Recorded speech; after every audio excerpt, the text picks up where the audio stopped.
Hey everyone, welcome to Becoming Professionally Famous Online Season 4, Episode number 6. I am super excited to come to you live with the training for today.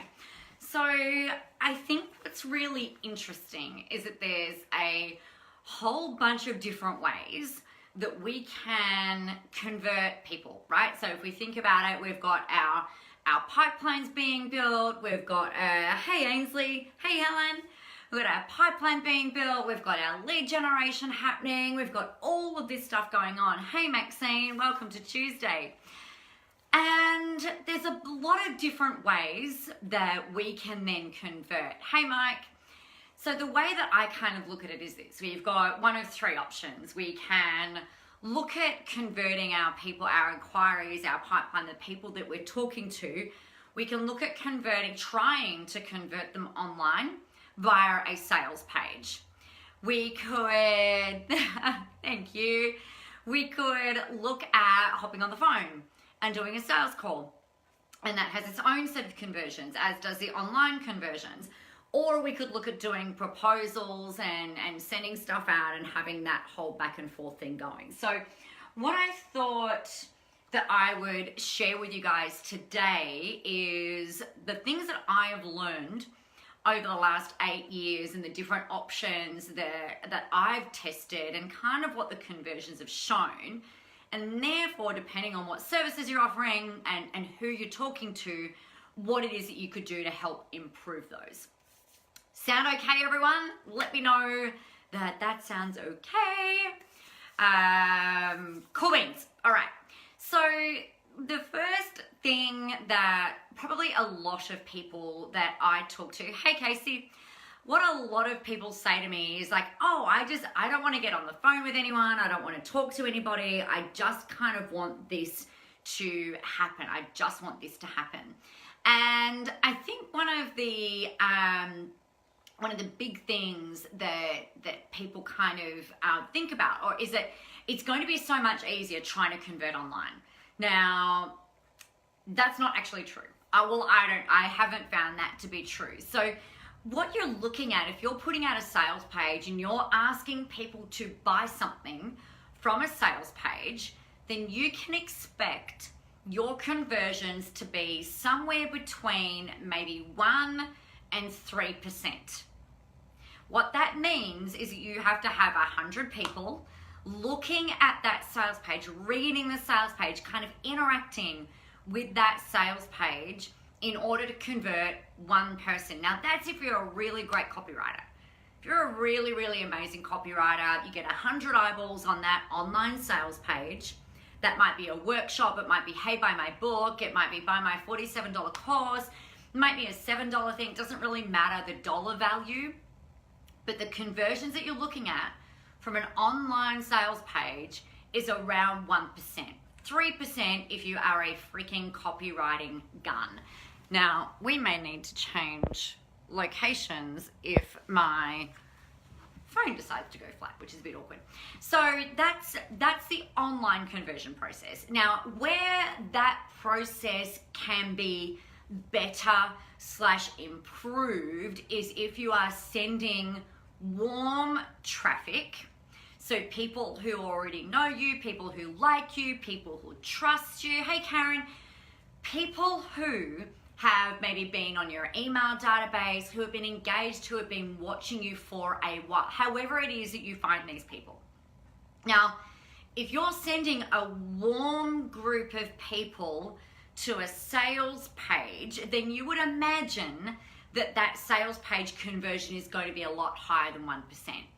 Right? Because they already know you, they know your value, they know who you are, they understand what you can deliver, they understand that you can solve their problems for them. They're just like, yep, okay, great, I'm in, where do I need to pay? And Bob's your uncle, they convert at a much higher rate. Many people don't have that though.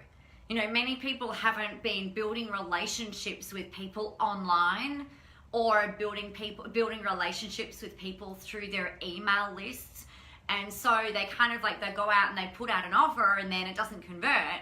Most of the time, it's not all of the time based on your copywriting Sometimes it's just the fact that you haven't had enough people actually eyeballing the page. Okay, does that make sense, everyone? Because, you know, if your copywriting could be great, but if you're driving to if you're not driving the traffic to an audience who already knows you, then they've got to get to know you through that sales page. They've got to learn to like you through that sales page. They've got to learn to trust you through that sales page.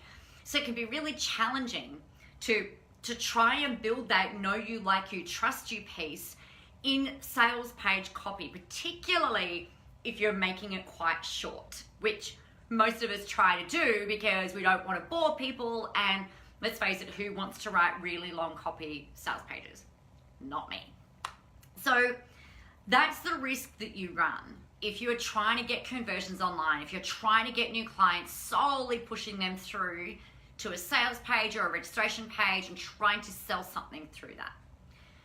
The other option is you generate the lead and then you offer a phone conversation, or you have a conversation in person, whether it's a sales call on the phone or a sales call done in person. Now, I'm going to talk about a warm conversation. This is not cold calling. We are not door knocking. Like, that is not what we're doing. It's having conversations with prospects, people in your pipeline who have inquired about your stuff. They want to look at working with you. They're looking at some kind of service, taking up some kind of service with you perhaps.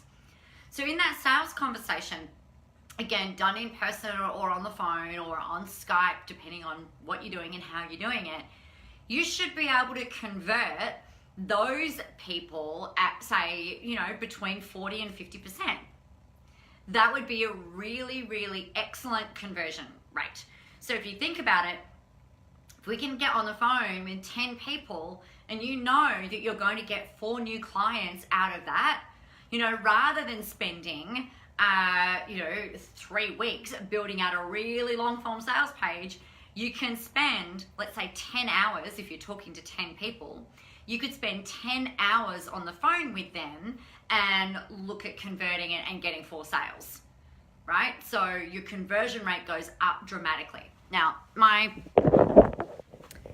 battery needs to be plugged in, so please hold just for a moment. That's all levels of awkward. Sorry, guys. Jumped off a mentoring call and came straight on here. So let me just hope you're all not getting too dizzy. Hang on. We're not going to stay there because that's really like not the most fabulous angle. Hey, Carl. Hey, Dad. Hope you're awesome. All right. Let me get my little phone charger. Oh, my Lord. This is how you know we're live, everyone. So we're just going to hang out here. Oh my gosh. I've got to make sure that the camera is positioned right so I don't look like I'm naked. We're not doing Facebook Lives naked because that would be really awkward on every single level. So, sales conversation on the phone. I guess that there are a couple of things there with that.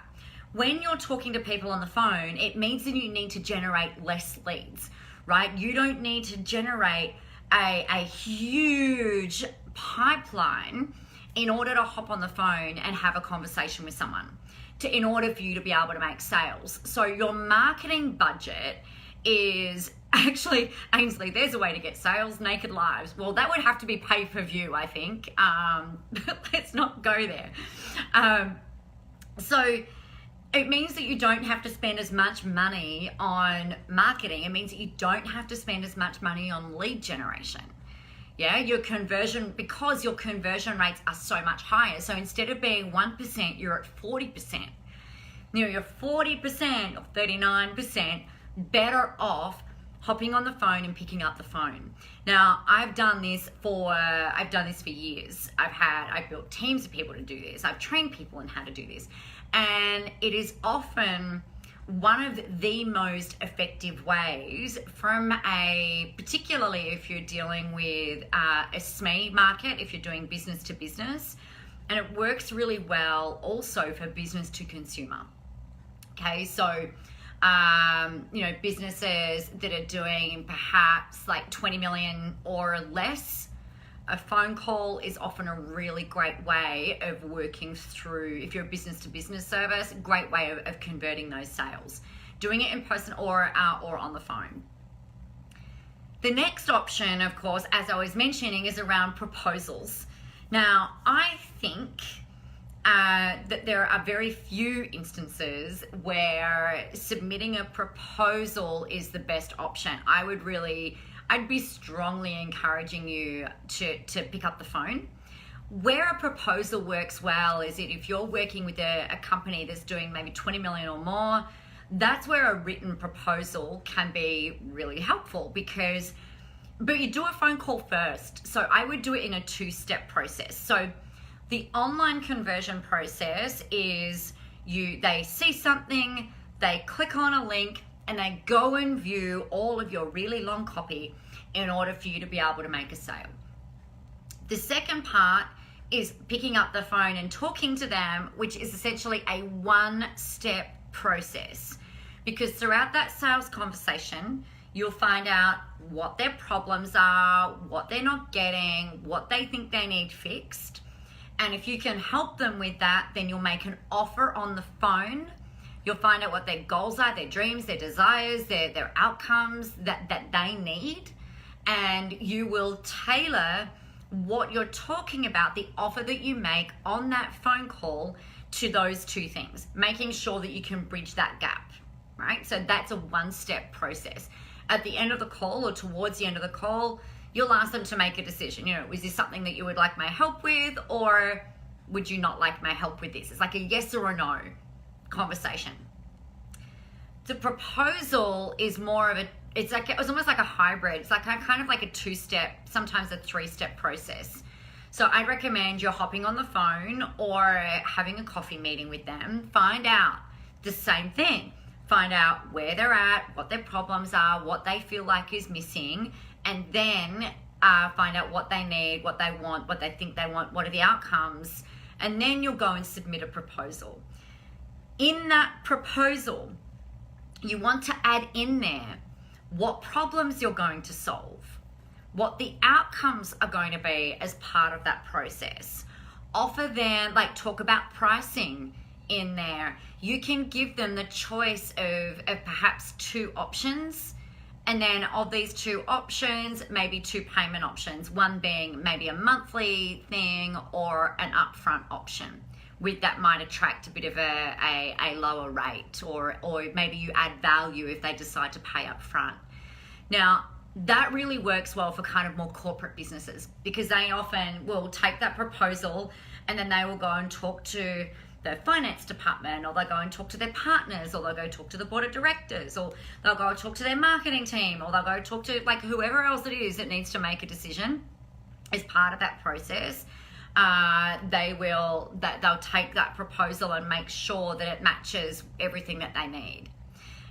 It's a slower process though, because if they need something else that's added in, then they'll come back to you, then you'll submit an adjusted proposal, and then it can be a little bit back and forth. But you would do a proposal normally if you're looking at charging more than what you would on a sales call.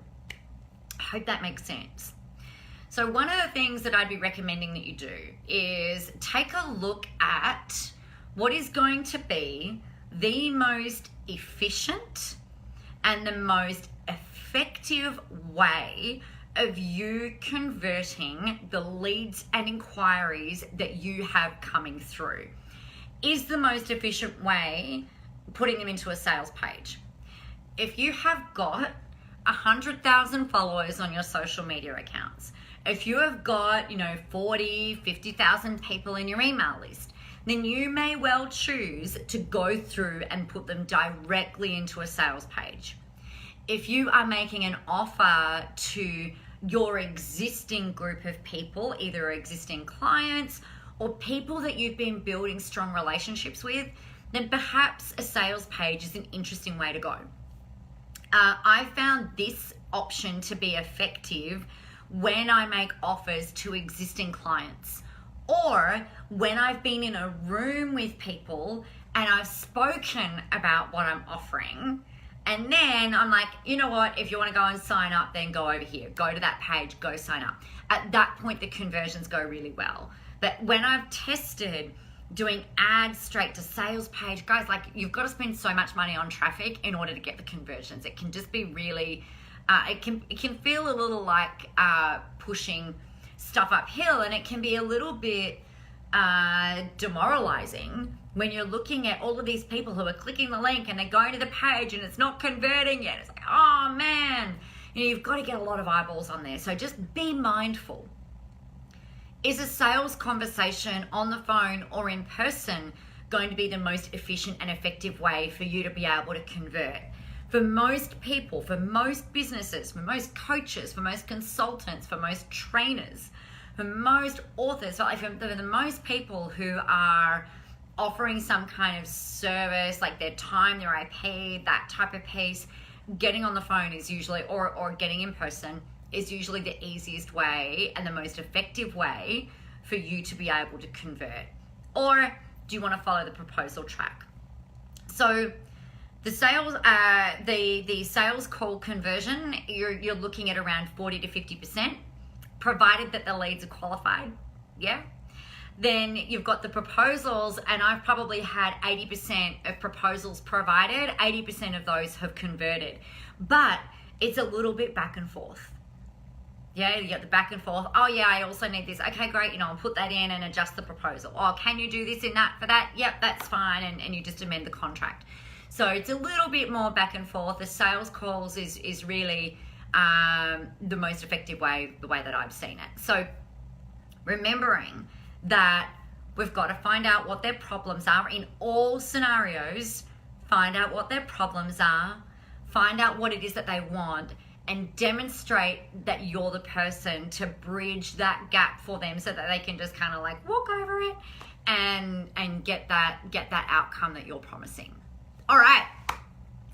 Are there any questions that I can answer for you on any of that? Sales is a lot of fun. Any of those three things that I've talked about today can sometimes feel daunting. They can sometimes feel uncomfortable, but you don't, in any three of those scenarios, we can do it. We can make these offers really from a strong place of empowerment, of helping people come to a decision, either yes or no. And we can do it all without feeling like we need to manipulate, without feeling sleazy or slimy or like 1970s used car salesman. We can do it in a very ethical way. Just make sure that they can see clearly, and it usually means that you need to get someone else to look at it, that we're able to take them from point A to Z. All right? Awesome. Thank you so much, everybody, for joining us. I've left my show sheet. Hang on, let me tell you what we're talking about next week. So, next week, hey Joe, hey Margaret, nice to see you. Oh, yay. Okay, so I am going to be in the States next week, so we may or may not do our live. I'll depend on, we'll see how it goes, and I'll post up in the page and let you know what we're doing. The next show the next episode in the schedule is around webinars, how to run webinars. Now, I can give you about 20 million reasons to run a webinar. 20 million reasons. That's the combined income revenue that's been generated based on my own webinars, based on client webinars, and people that I've trained in how to run webinars. We'll get 20 million reasons why you should run a webinar, regardless if you're selling business to business or business to consumer. So webinars is the next really awesome content that I'm going to be sharing with you, how to run them rather. So we're going to look at why you would do them, the structure, the importance of telling stories, how long they need to be, what kind of content to include, and that type of thing. So I'll let you know when that's coming up. It may be next week, it may be the following week, just depending on how travel and everything else like that goes. So happy Tuesday. Thanks for hanging out. I look forward to catching you tomorrow as well on the coffee run at 9, talking all things Q&A Wednesday. So if you've got any questions for me, I would love to answer them for you tomorrow. Meanwhile, have a really awesome day, and I'll talk to you soon.